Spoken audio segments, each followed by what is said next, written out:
PR নিয়ে মতবিরোধে রাজনীতির মাঠে উত্তাপ। আনুপাতিক হারে ভোট হলে বন্ধ হবে টালবাহানা, বলছে জামায়াত। জাতীয় স্বার্থের বাইরে গেলে ভয়ঙ্কর পরিণতির হুঁশিয়ারি বিএনপির। শেখ হাসিনাকে ফিরিয়ে এনে বিচার করা যে কোনো সরকারের নৈতিক দায়িত্ব, ট্রাইব্যুনালে নাহিদ। আওয়ামী দুঃশাসনের বিচার হলে সতর্ক হবে ভবিষ্যতের শাসকরাও, জবানবন্দি পর মাহমুদুর। জেলা প্রশাসকের আশ্বাসে ফরিদপুরে আন্দোলন স্থগিত। রোববারের মধ্যে আসন বহাল না করলে ফের রাজপথে নামার হুঁশিয়ারি। বাগেরহাটে নির্বাচন অফিস ঘেরাও। রাষ্ট্র নির্বাচনের প্রচার প্রচারণায় ব্যস্ত প্রার্থীরা। নানা প্রতিশ্রুতি দিয়ে শিক্ষার্থীদের মন জয়ের চেষ্টা। চাকসুর মনোনয়নপত্র সংগ্রহের শেষ দিনে ভিড়। এবং রংপুরের পীরগাছায় পদ্মরাগের 6 বগি লাইনচ্যুত। উদ্ধার রিলিফ ট্রেনের কাজ শুরু। 8 ঘন্টা ধরে 5 জেলার রেল যোগাযোগ বন্ধ, দুর্ভোগে যাত্রীরা।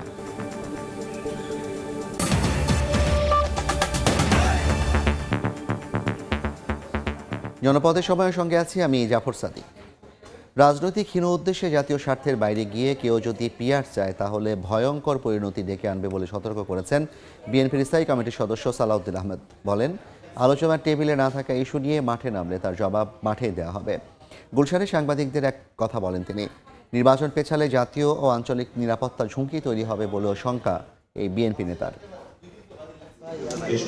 ঐকমত্য কমিশনের বৈঠকে চূড়ান্ত ঐক্যে পৌঁছাতে পারেনি রাজনৈতিক দলগুলো, কিন্তু সরকারের ঘোষণা অনুযায়ী ফেব্রুয়ারিতে নির্বাচন সামনে রেখে চলমান আলোচনার মধ্যেই সংখ্যানুপাতিক বা পিআর পদ্ধতির নির্বাচন দাবিতে আন্দোলনে যাচ্ছে জামায়াত ইসলামী সহ বেশ কয়েকটি ইসলামী দল। সাম্প্রতিক পরিস্থিতি নিয়ে গুলশানে নিজ বাসায় সাংবাদিকদের সঙ্গে কথা বলেন বিএনপির স্থায়ী কমিটির সদস্য সালাউদ্দিন আহমদ। তার মতে, রাজনৈতিক হীন উদ্দেশ্যে জাতীয় স্বার্থের বাইরে গিয়ে পিআরের দাবি ভয়ঙ্কর পরিণতি ডেকে আনবে। রাজনৈতিক হীন উদ্দেশ্যে অথবা কিছু আসন বেশি প্রাপ্তির উদ্দেশ্যে যদি আমরা একটা অস্থিতিশীল রাষ্ট্র ব্যবস্থা, সরকার ব্যবস্থা, সংসদীয় ব্যবস্থার দিকে যাই, তাহলে এটা আমাদের জাতীয় জীবনের জন্য একটা ভয়ঙ্কর পরিণতি নিয়ে আসবে ভবিষ্যতে। সেই জন্য আমরা এই পিআর পদ্ধতিকে প্রত্যাখ্যান করি। আমরা সেটার বিপক্ষে আমাদের যে বক্তব্য, আমরাও সেটা মাঠে দেব। ঘোষিত সময়ে আগামী নির্বাচন না হলে জাতীয় ও আঞ্চলিক নিরাপত্তা নিয়ে শঙ্কা তৈরি হবে বলেও জানান বিএনপির এই নেতা। যদি আমরা স্থিতিশীল রাজনৈতিক সরকার প্রতিষ্ঠা না করতে পারি জাতীয় সংসদ নির্বাচনের মধ্য দিয়ে নির্দিষ্ট সময়ের মধ্যে, সেই ক্ষেত্রে জাতীয় নিরাপত্তা হুমকির মধ্যে পড়বে তা নয়, এখানে আঞ্চলিক নিরাপত্তার বিষয়টি জড়িত হয়ে যেতে পারে। কোনো রাজনৈতিক দল নিষিদ্ধের সিদ্ধান্ত বিচারিক প্রক্রিয়ায় সম্পন্ন হওয়া উচিত বলে মনে করেন সালাউদ্দিন আহমদ। বিচারিক প্রক্রিয়ার মধ্য দিয়ে কোনো রাজনৈতিক দলকে রাজনৈতিক দল হিসাবে নিষিদ্ধ করার যে বিষয়টি সেটা নির্ধারিত হোক। নির্বাহী আদেশের মধ্য দিয়ে যদি আমরা রাজনৈতিক দলের নিষিদ্ধ চাই, তাহলে সেটা হবে একটা ভয়ঙ্কর চর্চা। জাতীয় সংসদ ছাড়া সংবিধান সংশোধন করা যাবে না বলেও সাফ জানান বিএনপির এই নেতা। মুরসালিন হক জুনায়েদ, সময় সংবাদ, ঢাকা। পিআর পদ্ধতিতে ভোট হলে টালবাহানা বন্ধ হবে বলে মন্তব্য জামায়াত ইসলামীর। আলোচনার মাধ্যমে জনগণের মতের প্রতিফলন হবে বলেও আশাবাদী দলটি। অন্যদিকে আনুপাতিক হারে ভোটের দাবিতে অনড় ইসলামী আন্দোলনও। একই সঙ্গে নির্বাচনের আগে জুলাই সনদের আইনি স্বীকৃতি চায় দলটি। পিআর পদ্ধতিতে জাতীয় নির্বাচন, জুলাই সনদে আইনি ভিত্তিসহ বেশ কিছু দাবিতে রাজধানীর বাসব খেলার মাঠে ইসলামী আন্দোলনের গণসমাবেশ। এতে অংশ নেন দলের কেন্দ্রীয় নেতারা। সোমবার বিকেলে গণসমাবেশে আসন্ন জাতীয় নির্বাচন সামনে রেখে পিআর পদ্ধতিতে ভোট এবং নির্বাচনের আগেই জুলাই সনদে আইনি স্বীকৃতি দাবি করেন ইসলামী আন্দোলনের আমির মুফতি সৈয়দ মোহাম্মদ রেজাউল করিম। আমাদের এই নির্বাচনের আগেই জাতীয় আমাদের এই জুলাই সনদের আইনি স্বীকৃতি দিতে হবে। আর একটা দাবি আমাদের মৌলিক হলো পিআর পদ্ধতিতে নির্বাচন হতে হবে। পিআর পদ্ধতির নির্বাচনের মাধ্যমে ফ্যাসিস্ট চরিত্রের সরকার তৈরি হওয়ার সুযোগ থাকে না। এদিন জামায়াতে ইসলামীর শীর্ষ নেতাদের সঙ্গে সাক্ষাৎ করেন ইউরোপিয়ান পার্লামেন্টের উচ্চ পর্যায়ের প্রতিনিধি দলের সদস্যরা। ঢাকা ইউরোপিয়ান ইউনিয়নের দূতাবাসে বৈঠক শেষে সাংবাদিকদের সঙ্গে কুশল বিনিময় করেন জামায়াতের আমির। ইউরোপিয়ান ইউনিয়নের ডেলিগেশনের সাথে একটা ফ্রুটফুল বৈঠক হয়েছে। পরে আনুষ্ঠানিকভাবে ব্রিফ করেন দলটির নায়েবে আমির সৈয়দ আব্দুল্লাহ মোহাম্মদ তাহের। বলেন, বৈঠকে নির্বাচন পদ্ধতি সংস্কার নিয়েও আলোচনা হয়েছে। ডাকসু এবং জাকসু ডাকসু নির্বাচন নিয়ে যে টালবাহানা হয়েছে, পিআর হলে জাতীয় নির্বাচনে এসব হবে না। সবাই উদার মানসিকতা দেখালে আলোচনার মাধ্যমেই জনগণের মতের প্রতিফলন হবে বলেও আশা প্রকাশ করেন তিনি। ডাকসু নির্বাচনের যে নাটক হয়েছে 48 ঘন্টারও বেশি সময় ধরে রেজাল্ট দেওয়ার ক্ষেত্রে তারা সেখানে গড়িমসি করেছিল, এটা তো সকলের চোখের সামনে বিদায় ফল উল্টাইতে পারে না, কিন্তু অ্যাটিটিউডটা তো রয়ে গেছে ফলটা উল্টে দেওয়ার। তো এটা তো জাতীয় নির্বাচনে হওয়ার আশঙ্কা আছে। পিআর সিস্টেম যদি হয় সেখানে এককভাবে কোনো ক্যান্ডিডেট থাকবে না কোনো এলাকায়, এবং সে একাই কেন্দ্র দখল করার ইন্টারেস্ট হারিয়ে ফেলবে, টাকা দিয়ে কেন্দ্র হারিয়ে ফেলবে। এই জন্য আমরা কমপক্ষে একটিবার পরীক্ষামূলকভাবে পিআর সিস্টেম নির্বাচন চাই। 31টি রাজনৈতিক দলের মধ্যে 26টি দলই পিআর পদ্ধতিতে নির্বাচন চাই উল্লেখ করে অধিকাংশের ঐক্যের ভিত্তিতেই বাংলাদেশ এগিয়ে যাবে বলে আশা প্রকাশ করেন আব্দুল্লাহ তাহের। তানভীর হাসান মেঘ, সময় সংবাদ, ঢাকা।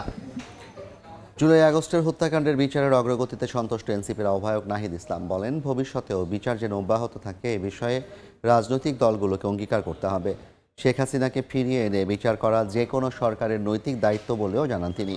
এদিন আমার দেশ পত্রিকার সম্পাদক মাহমুদুর রহমান ট্রাইব্যুনালে জবানবন্দিতে বলেন, ফ্যাসিস্ট আওয়ামী দুঃশাসনের বিচার হলে ভবিষ্যৎ সরকারগুলো সতর্ক হবে। শেখ হাসিনার বিরুদ্ধে জুলাই আগস্টের হত্যাযজ্ঞ মামলায় সর্বশেষ সাক্ষী গণ অভ্যুত্থানের অন্যতম নায়ক নাহিদ ইসলাম মঙ্গলবার দুপুরে ট্রাইব্যুনালে আসেন তিনি। তবে এই মামলার তারকা সাক্ষী দৈনিক আমার দেশ সম্পাদক মাহমুদুর রহমানের জেরা সম্পন্ন না হওয়ায় ফিরে যান এনসিপি নেতা। বিচারের অগ্রগতি নিয়ে সন্তোষ প্রকাশ করে নাহিদ ইসলাম বলেন, এই সরকারের পরও বিচার কাজ যেন অব্যাহত থাকে সেজন্য রাজনৈতিক দলগুলোর মধ্যে সুস্পষ্ট অঙ্গীকার থাকতে হবে। নির্বাচনের পরেও যাতে এই বিচার প্রক্রিয়া কোনোভাবেই বাধাগ্রস্ত না হয় সেটার জন্য এই ট্রাইব্যুনাল এবং অন্যান্য যেই বিচার প্রক্রিয়া রয়েছে সাধারণ কোর্টে সেটা যাতে অব্যাহত থাকে সেই প্রতিশ্রুতি আমাদের এই সরকারের পক্ষ থেকে, সেই একটা রোডম্যাপের দাবি আমরা জানিয়েছি এবং সকল রাজনৈতিক দলের পক্ষ থেকেও সেই কমিটমেন্ট, তাদের সেই ইস্তিহারেও যাতে সেটা থাকে, এটা আমাদের প্রত্যাশা থাকবে। শেখ হাসিনাকে দেশে ফেরানোর বিষয়ে সরকারকে আরও তৎপর হওয়ার আহ্বান জানান নাহিদ ইসলাম। কূটনৈতিক এবং রাজনৈতিকভাবেই সরকার এবং আন্তর্জাতিক জনমত তৈরি করে সরকারকে এই দিকে এগোতে হবে এবং এই মামলার যদি রায় হয়ে যায় তারপরে আসলে আর কোনো অপশন থাকবে না, তাকে ফিরিয়ে এনে শাস্তি প্রদান করাই এই সরকার এবং যে কোনো সরকারের জন্য এটা একটা নৈতিক এবং আইনি দায়িত্ব থাকবে। এদিন জবানবন্দি শেষ করেন মাহমুদুর রহমান। সাক্ষ্যে তিনি বলেন, ফ্যাসিস্ট আওয়ামী দুঃশাসনের বিচার হলে ভবিষ্যৎ সরকারগুলোও সতর্ক হবে। শেখ হাসিনাও একজন ছোটখাটো হিটলার ছিলেন, হিটলারের মতো ক্ষমতা তার ছিল না, কিন্তু মানসিকতায় তিনি হিটলারকে ছাড়িয়ে গিয়েছিলেন। তার এই সাক্ষ্য শেখ হাসিনার অপরাধ প্রমাণের জন্য বা আসামিদের অপরাধ প্রমাণের জন্য একটা গুরুত্বপূর্ণ দলিল হয়ে থাকবে। জুলাই অভ্যুত্থানের আকাঙ্ক্ষা বাস্তবায়নে সব ধর্মের মানুষকে একসঙ্গে কাজ করার আহ্বান জানিয়েছেন প্রধান উপদেষ্টা ডক্টর মোহাম্মদ ইউনূস। সকালে জাতীয় মন্দির ঢাকেশ্বরী পরিদর্শন করে তিনি আরও বলেন, ধর্মের ভিত্তিতে বিভক্তি তৈরি হলে হেরে যাবে বাংলাদেশ, তাই বিভেদ ভুলে সবাইকে এক হয়ে কাজ করতে হবে। এ সময় আসন্ন দুর্গাপূজা নির্বিঘ্নে অনুষ্ঠিত হওয়ার প্রত্যাশা জানান ডক্টর ইউনূস। দুয়ারে কড়া নাড়ছে শারদীয় দুর্গোৎসব। সনাতন ধর্মের অনুসারীদের সবচেয়ে বড় উৎসব সামনে রেখে চলছে শেষ মুহূর্তের প্রস্তুতি। দুর্গাপূজা আয়োজনের খোঁজ খবর নিতে মঙ্গলবার বেলা 11টার দিকে ঢাকেশ্বরী জাতীয় মন্দির পরিদর্শনে যান প্রধান উপদেষ্টা ডক্টর মোহাম্মদ ইউনূস। এ সময় তাকে স্বাগত জানান মহানগর পূজা উদযাপন কমিটির নেতারা। ধর্ম উপদেষ্টাকে সঙ্গে নিয়ে মন্দির পরিদর্শন করেন ডক্টর মোহাম্মদ ইউনূস। পরে মতবিনিময় সভায় অংশ নেন ডক্টর ইউনূস। বলেন, আইন শৃঙ্খলার বেষ্টনী নয়, মুক্তভাবে উৎসব পালনের পরিবেশ নিশ্চিতে কাজ করছে সরকার। আমরা নিরাপত্তা বাহিনীর বেষ্টনীর মধ্যে আমাদের ধর্ম পালন করতে চাই না। আমরা নাগরিক হিসেবে মুক্তভাবে যার যার ধর্ম পালন করতে চাই, এই অধিকার আমাদের নিশ্চিত করতে হবে।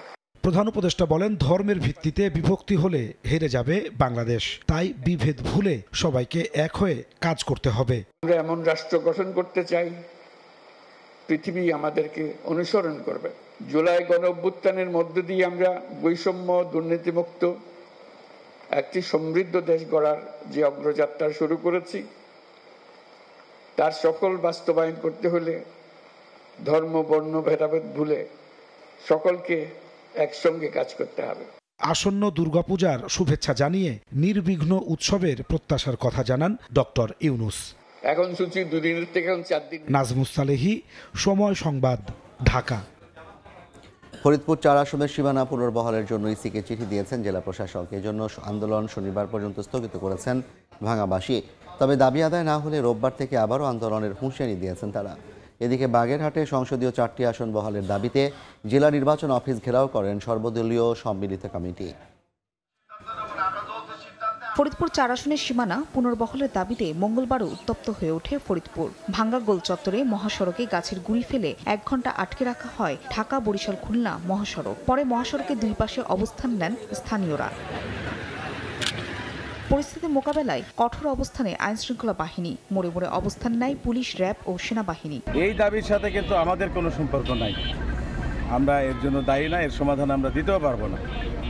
কিন্তু কালকে তারা আমাদেরকে ব্লেম করে আমাদের উপর চড়াও হয়েছিল। ফরিদপুর 4 আসন থেকে আলগি ও হামিদদি ইউনিয়ন ফরিদপুর 2 আসনে যুক্ত করে আসন পুনর্বিন্যাস করে নির্বাচন কমিশন। এর প্রতিবাদে আন্দোলনে নামে ভাঙ্গাবাসী। সড়ক ও রেলপথ অবরোধ কর্মসূচির 3য় দিন দুপুরে জেলা প্রশাসক জানান, ইউনিয়ন দুটি পূর্বের আসনে ফিরিয়ে দিতে ইসিকে চিঠি দিয়েছেন তিনি। রিটের নিষ্পত্তি হবে এবং 21 তারিখে হেয়ারিং আছে। মহাসড়ককে আমরা নিরবিচ্ছিন্নভাবে যান চলাচলের উপযোগী রাখবো।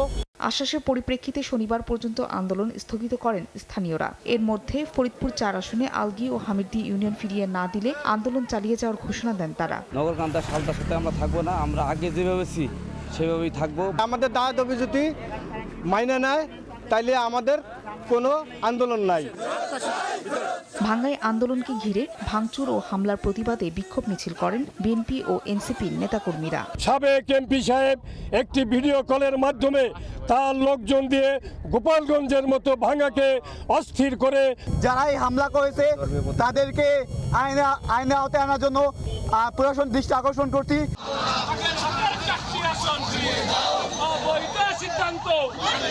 এদিকে বাগেরহাটে 4টি আসন বহালের দাবিতে জেলা নির্বাচন অফিস ঘেরাও কর্মসূচি করেন সর্বদলীয় সম্মিলিত কমিটির নেতাকর্মীরা। জনগণের দুর্ভোগের কথা চিন্তা করে আমরা কিন্তু হরতাল 2 দিনের হরতাল যে ছিল তুলে নিয়েছি। ডিসি থেকে এমন কোনো আশ্বাস আমরা পাইনি, যার কারণে আমরা আইনি প্রক্রিয়া যেতে বাধ্য হয়েছি। ফরিদপুর 4 আসনের সীমানা পুনর্বহাল এবং বাগেরহাটে 4টি আসন বহাল চেয়ে রিট করা হয়েছে।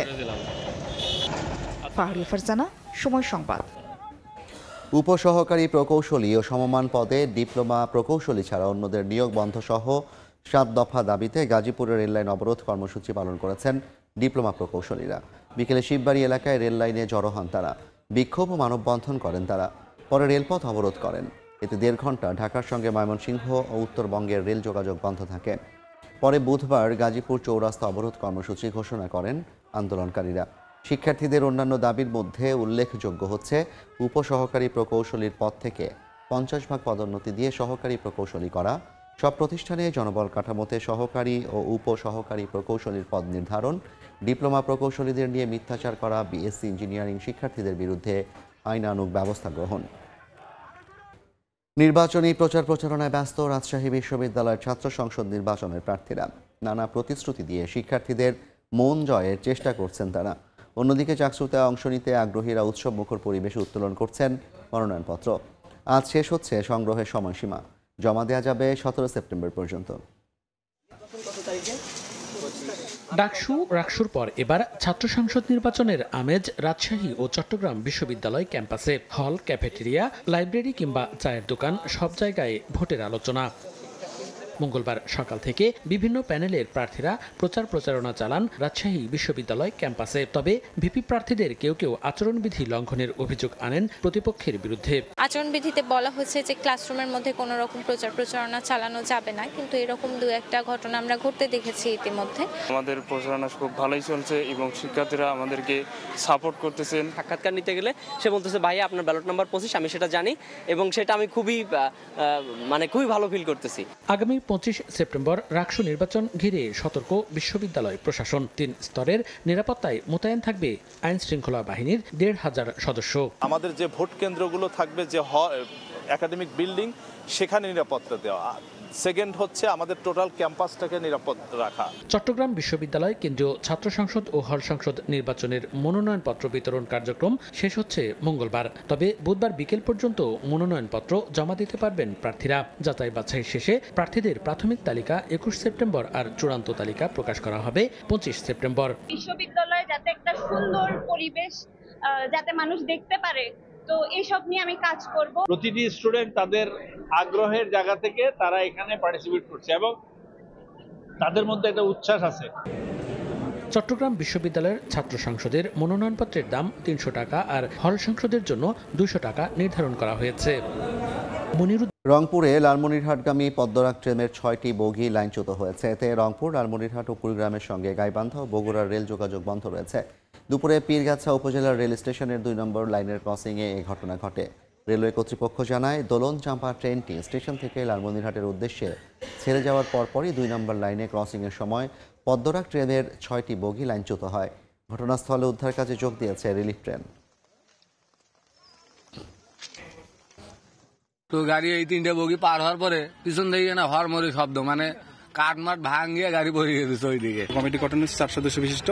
ওনারা আসতেছেন, ওনারা আসার পরে বোঝা যাবে যে কি কারণে মেনলি দুর্ঘটনাটা ঘটলো। উদ্ধার করার জন্য রিলিফ ট্রেন লালমনিরহাট থেকে 2টা 13 মিনিটে রওনা দিয়েছে। কিছুক্ষণের মধ্যে হয়তো পৌঁছবে, কার্যক্রম শুরু হবে। এই মুহূর্তে রংপুরের পীরগাছা রেল স্টেশনে আছেন সহকর্মী আব্দুর রশিদ জীবন। সরাসরি যাচ্ছি তার কাছে। জীবন, যে লাইনচ্যুত ট্রেনগুলো রয়েছে, বগিগুলো রয়েছে, সেই বগিগুলো উদ্ধারে কিন্তু কার্যক্রম চালাচ্ছে রেলওয়ে বিভাগ এবং আমরা দেখছি যে শুরুতেই কিন্তু রেলের যে রিলিফ ট্রেন রয়েছে সেই ট্রেন এসেছিল এই ট্রেনগুলোকে উদ্ধার করবার জন্য, লাইন থেকে তুলবার জন্য। সেটি কিন্তু আসলে হয়নি।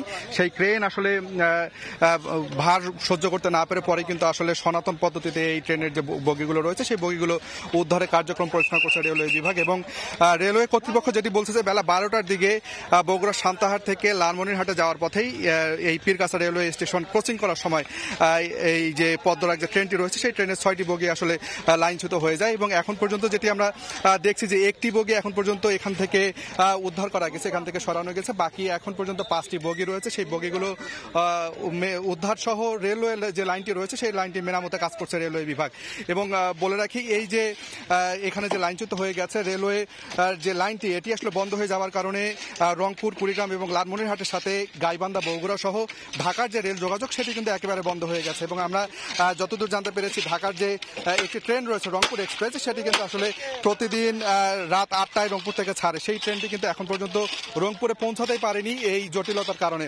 এবং যারা রেলওয়ে কর্তৃপক্ষ রয়েছেন তারা বলছেন যে কার্যক্রম পরিচালনা রয়েছে এবং 2 থেকে 3 ঘন্টা তারা বলছেন যে যেটি আসলে সরাসরি লাইন রয়েছে রেলওয়ে লাইন, সেটি আসলে তারা খালি করবার চেষ্টা করছেন দ্রুত গতিতে। এবং সম্পূর্ণ কাজ শেষ করতে তারা বলছেন যে আরো কয়েক ঘন্টা সময় লাগবে। এবং এখন পর্যন্ত আমরা যেটি দেখছি যে রেলওয়ের কর্মকর্তা কর্মচারী সহ একটি রিলিফ ট্রেন আছে, সেটি সহ কিন্তু আসলে রেলওয়ে যে লাইনচ্যুত ট্রেনগুলো রয়েছে সেগুলো আসলে সরানোর চেষ্টা করা হচ্ছে। তো সব মিলে এই ছিল রংপুরের পীরগাছা রেলওয়ে স্টেশন থেকে সব শেষ। সরাসরি যুক্ত ছিলাম রংপুরের পীরগাছা রেল স্টেশন থেকে। জনপদের সময় আরও থাকছে। উজানের ঢলে ফুলে ফেঁপে উঠছে তিস্তা। 5 জেলার নিচু এলাকা প্লাবিত। আমন, ধান ও আগাম সবজি দিয়ে বিপাকে কৃষক। ব্যারাজের জলকপাট খুলে পানি নিয়ন্ত্রণের চেষ্টা। চট্টগ্রাম বন্দরে জাহাজ ফেরানো থেকে শুরু করে কন্টেইনার ওঠানামা সহ যাবতীয় সেবার বিপরীতে 30 থেকে 50% পর্যন্ত ট্যারিফ বাড়িয়ে প্রজ্ঞাপন জারি করেছে সরকার। দীর্ঘ 39 বছর পর এই ট্যারিফ বাড়ানো হলেও ভোক্তা পর্যায়ে পণ্যের দাম বেড়ে যাওয়ার শঙ্কা ব্যবসায়ীদের। বিশেষ করে জাহাজের অবস্থানকালীন 12 ঘন্টার জন্য বাড়ছে 100% আর 36 ঘন্টার জন্য বেড়েছে 900% পর্যন্ত। শাখাওয়াত ত্রিপুর ক্যামেরায় বিস্তারিত জানাচ্ছেন কমল দে। অবশেষে মঙ্গলবার ভোর থেকে কার্যকর হলো চট্টগ্রাম বন্দরের বহুল আলোচিত নতুন ট্যারিফ সিস্টেম।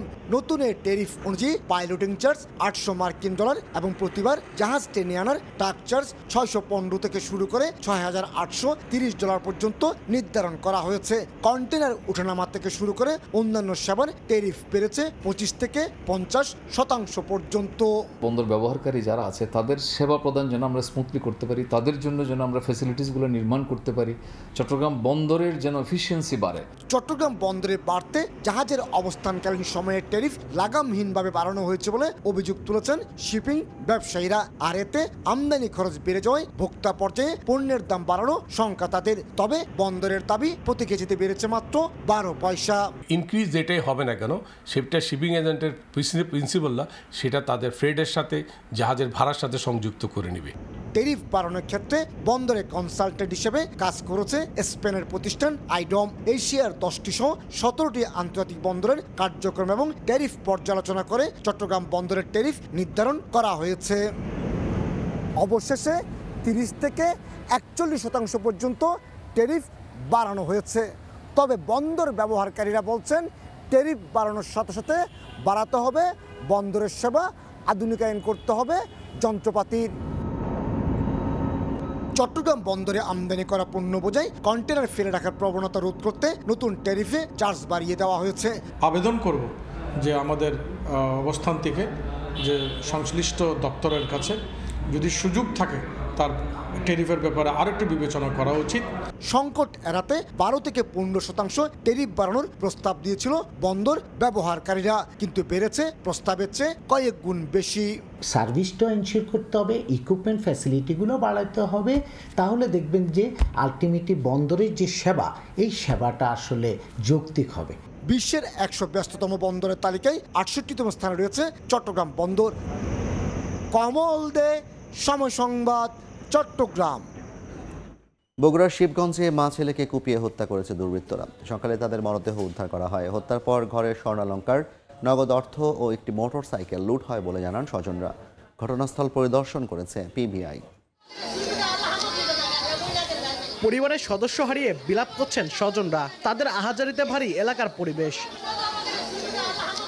বগুড়া শিবগঞ্জ উপজেলা সাদুল্লাপুর বত্তলা গ্রামে রাতের খাবার শেষে ঘুমিয়েছিলেন কুয়েত প্রবাসী ইদ্রিস আলীর স্ত্রী রানী বেগম ও ছেলে ইমরান। মঙ্গলবার সকালে জানালা দিয়ে তাদের মরদেহ দেখতে পান স্বজনরা। খবর পেয়ে লাশ উদ্ধার করে পুলিশ। স্বজনরা জানান হত্যার পর ঘরের স্বর্ণালংকার, নগদ অর্থ ও মোটরসাইকেল লুট করা হয়েছে।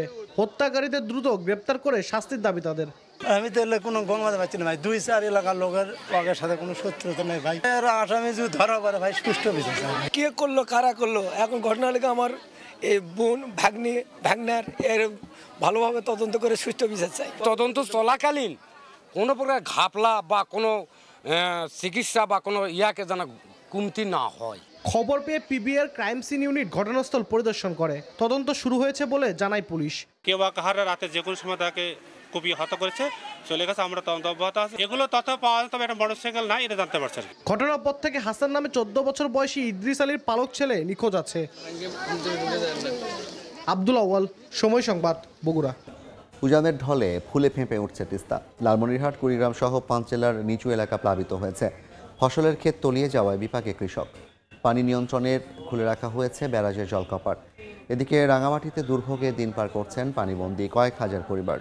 চুয়াডাঙ্গায় পানির তোড়ে ভেঙে গেছে ভৈরব নদীর ওপরের একটি ব্রিজ।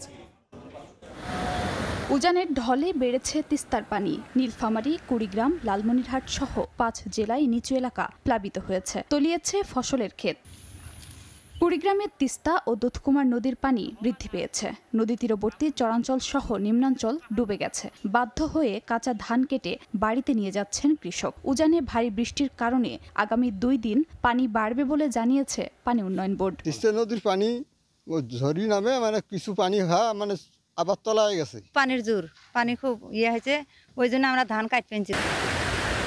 ভারী বৃষ্টিপাত ও উজানের ঢলে তিস্তার পানি বাড়লেও বিপদসীমার 28 সেন্টিমিটার নিচ দিয়ে প্রবাহিত হচ্ছে। সোমবার দুপুরেই খুলে দেয়া হয়েছে ব্যারেজের সবগুলো জলকপাট। পানি না কমা পর্যন্ত খোলা থাকবে। এদিকে মঙ্গলবার সকাল পর্যন্ত 32 মিলিমিটার বৃষ্টিপাত রেকর্ড করা হয়েছে। চুয়াডাঙ্গার জীবননগরের সিংনগর বাওড়ের বাঁধ ভেঙে ভৈরব নদীতে অস্বাভাবিক পানি বৃদ্ধি পেয়েছে। তীব্র স্রোতে ভেঙে গেছে ভৈরব নদীর ওপরের একটি ব্রিজ, ভেসে গেছে জাগদেয়া পাট। নিম্নাঞ্চলের ফসলি জমি ডুবে যাওয়ায় দুশ্চিন্তায় কৃষক। 2 দিক থেকে ভেঙে 2 দেওয়াল ভেঙে হঠাৎ করে ব্রিজটা ভেঙে পড়ে যায়। এই গ্রাম থেকে ওই গ্রামে যাওয়ার চলাচলের যে ব্যবস্থা সেটা সম্পূর্ণভাবে বিচ্ছিন্ন হয়েছে। পাট জাগ দেয়া ছিল, এগুলো চলে গেছে অনেকের। আমরা সবাই চাই দ্রুত এই ব্রিজ মেরামত হোক। এদিকে রাঙামাটিতে এখনও পানিবন্দী লংদু, বাঘাইছড়ি, বরকল, জোড়াছড়ি ও সদরের কয়েক হাজার পরিবার। উজানের ঢলে হ্রদের পানি বৃদ্ধি অব্যাহত আছে। তবে বাঁধের 16টি জলকপাট এক সপ্তাহ ধরেই 2.5 ফুট করে খোলা রয়েছে। খাদিজা স্বপ্না, সময় সংবাদ। নদীপথে অনুপ্রবেশের দায়ে চাঁপাইনবাবগঞ্জ সীমান্ত থেকে 3 জনকে গ্রেফতার করা হয়েছে। ভোরে ভোলাহাটের জেকে পোলাডাঙ্গা সীমান্তে মহানন্দা নদীতে নৌকায় 3 জনকে দেখতে পান বিজিবি টহল দলের সদস্যরা। পরে তাদের আটক করে জিজ্ঞাসাবাদ করা হয়। এ সময় অবৈধভাবে ভারত থেকে দেশে ফেরার কথা স্বীকার করেন তারা। পরে তাদের বিরুদ্ধে মামলা দিয়ে ভোলাহাট থানা পুলিশের কাছে সোপর্দ করা হয়। অভিযুক্তদের বাড়ি গোমস্তাপুর ও শিবগঞ্জ উপজেলায়। মাত্র 2 জন চিকিৎসক দিয়ে চলছে দিনাজপুরের বিরামপুর উপজেলা স্বাস্থ্য কমপ্লেক্সের কার্যক্রম। অ্যানেস্থেশিয়া বিশেষজ্ঞ পদ শূন্য থাকায় বন্ধ সব ধরনের অপারেশন। এতে ব্যাহত হচ্ছে স্বাস্থ্যসেবা। উন্নত চিকিৎসার জন্য রোগীদের যেতে হচ্ছে সদর হাসপাতালে। কর্তৃপক্ষ বলছে বিষয়টি ঊর্ধ্বতন মহলে জানানো হলে নতুন পদায়নের আশ্বাস দিয়েছেন। মোহাম্মদ শফিকুল ইসলাম শফিকের পাঠানো তথ্য ছবি নিয়ে রিপোর্ট। হাসপাতালে রোগীর উপচে পড়া ভিড়, ডাক্তারের জন্য অপেক্ষা করতে হচ্ছে দীর্ঘ সময়। দিনাজপুরের বিরামপুর উপজেলা স্বাস্থ্য কমপ্লেক্সে 7 জন মেডিকেল অফিসার ও 11 জন কনসালটেন্ট পদ থাকলেও কর্মরত আছেন মাত্র 2 জন চিকিৎসক। অ্যানেস্থেশিয়া বিশেষজ্ঞ পদ শূন্য থাকায় বন্ধ সব ধরনের অপারেশন। শূন্য রয়েছে নার্স সহ অন্যান্য পদও। এছাড়াও রয়েছে ঔষধ সংকট। এতে ব্যাহত হচ্ছে স্বাস্থ্যসেবা। ডাক্তার থাকে না, আবার ঔষধও থাকে না অনেক সময়। আমরা চাই এখানে ডাক্তার আসুক। অতিরিক্ত রোগীর চাপ সামলাতে হিমশিম অবস্থা কর্মরতদের। ডাক্তার স্বল্পতার কারণে আমাদের উপর হিমশিম হয়ে যায়, এমনকি আমরা নিজেরাও অসুস্থও হয়ে যাই মাঝে মাঝে। বিষয়টি ঊর্ধ্বতন মহলে জানানো হয়েছে জানিয়ে কর্তৃপক্ষ বলছে শীঘ্রই নতুন লোক নিয়োগ করা হবে। আমরা ঊর্ধ্বতন কর্তৃপক্ষকে বারবার জানানো হয়েছে যেন আমাদেরকে অতি দ্রুত আরও কিছু ডাক্তার সরবরাহ করেন। স্যাররা আশ্বস্ত করছেন, ইনশাআল্লাহ দেখা যায় হয়তো অতি শীঘ্রই আমরা কিছু ডাক্তার পেতে পারি। কর্তৃপক্ষের তথ্য মতে বিরামপুর উপজেলার স্বাস্থ্য কমপ্লেক্সে প্রতিদিন অন্তত 800 রোগী স্বাস্থ্যসেবা নেন। সময় সংবাদ, দিনাজপুর। জনপদের সময় শীর্ষ সংবাদগুলো জানিয়ে দিচ্ছে আরেকবার। পিআর নিয়ে মতবিরোধী রাজনীতির মাঠে উত্তাপ। আনুপাতিক হারে ভোট হলে বন্ধ হবে টালবাহানা, বলছে জামায়াত। জাতীয় স্বার্থের বাইরে গেলে ভয়ঙ্কর পরিণতির হুঁশিয়ারি বিএনপির। শেখ হাসিনাকে ফিরিয়ে এনে বিচার করা যে কোনো সরকারের নৈতিক দায়িত্ব, ট্রাইব্যুনালে নাহিদ। আওয়ামী দুঃশাসনের বিচার হলে সতর্ক হবে ভবিষ্যতের শাসকরাও, জবানবন্দির পর মাহমুদুর। জেলা প্রশাসকের আশ্বাসে ফরিদপুরে আন্দোলন স্থগিত। রোববারের মধ্যে আসন বহাল না করলে ফের রাজপথে নামার হুঁশিয়ারি। বাগেরহাটে নির্বাচন অফিস ঘেরাও।